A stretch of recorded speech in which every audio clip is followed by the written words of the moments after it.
ఒక్క బాధితురాలి పక్షాన సమాజం మొత్తం ఉంది.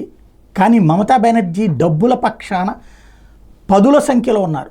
భారతదేశంలో ప్రముఖ న్యాయవాదులంతా ఇవాళ రోజున మమతా బెనర్జీకి అనుకూలంగా ఏదైతే డబ్బులు ఇస్తారు కదా ప్రభుత్వం, కాబట్టి సుప్రీంకోర్టులో వాదించడానికి ఉన్నటువంటి లాయర్లు ఏది ఒక్క కుటుంబానికి వ్యతిరేకంగా ఉన్నటువంటి వాళ్ళు ఎవరయ్యా అంటే తుషార్ మెహతా, మాధవ్ సిన్హాల్, ఆర్కాజ్ కుమార్, స్వాతి గిలిద్యాల్, ఎంకే మొరోయిస్, కపిల్ సిబల్, మేనకా గురుస్వామి, సంజయ్ బసు, ఆస్థా శర్మ, శ్రీ సత్య మోహంతి, నిపుణ్ సక్సేనా, అంజు థామస్, అపరాజిత జమల్, సంజీవ్ కౌశిక్, మంతికా హర్యానీ, శ్రేయాస్ అవస్థి, ఇంతమంది ఇంకా ఉన్నారు. ఇంకొక 20-30 మంది లాయర్లు.